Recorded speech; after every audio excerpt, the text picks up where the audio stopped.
During COVID, many people's anxiety has hit new heights, and the interesting thing is that many are worrying about new issues, specifically caused by the pandemic, such as weight gain, school, even our parents' health. So to help us take charge of these worries is psychiatrist Dr. Gail Saltz.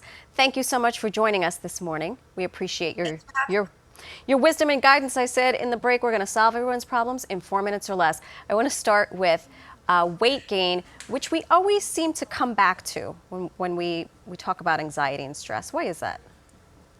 Because in addition to the fact that when you feel anxious, for many people, they do eat more because it is a pleasure, and because they might be exercising less, particularly in the pandemic times, have felt shut in and be moving around less, but more so because cortisol levels, the stress hormone, go up when we're anxious, and particularly when we have chronic stress. And that tells our body metabolically to hold on to every calorie we eat. It's sort of like an evolutionary way of saying we need to survive, hold on to everything. And that causes weight gain. So it's really about managing your stress in addition to thinking about what you're eating and exercising that will help you to lose the weight. Right, because I say all the time, exercise. I go to therapy because, quite frankly, I feel like it's cheap. I go to the gym because I feel like it's cheaper than going to therapy.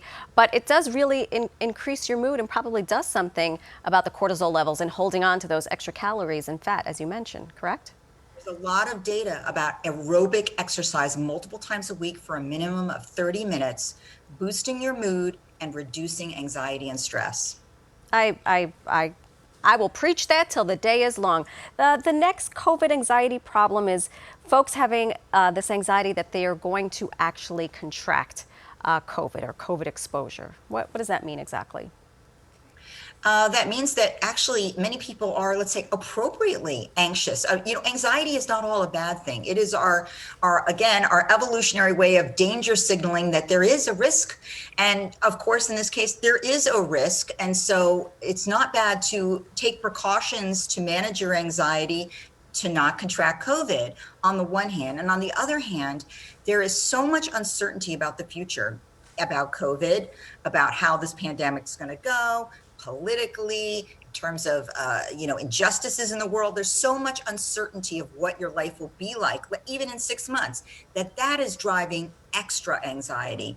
And it's that anxiety that you want to develop some coping tools at home to manage. So do what you can to avoid getting COVID. But then if you're still tremendously anxious, start thinking about how you can build some coping tools in to manage that anxiety.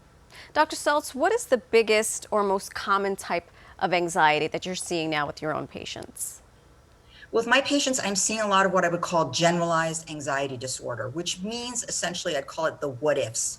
What if this catastrophic thing happens or that catastrophic thing happens in the future? And constantly being worried, but worried where it's all day and it's interrupting sleep and it's changing your appetite and it's changing your ability to enjoy anything or function well at work. And so it's interrupting your ability to function. That's when people do come to see me for treatment. And I would say, first, as I mentioned, those earlier coping tools, these are things to sort of try to prevent you from going there. Things like deep breathing, muscle relaxation, visual imagery, getting good sleep, avoiding alcohol as a coping mechanism, which will actually make things worse. Doing these things, but then if you find that actually your anxiety level is interrupting your ability to function truly, then it is good to seek a professional opinion like mine and receive treatment. Treatment need not be medication. There are many psychotherapies that work, or it might require so, but for a limited time. Dr. Gail Saltz, thank you so much for those helpful tips. We appreciate it. My pleasure.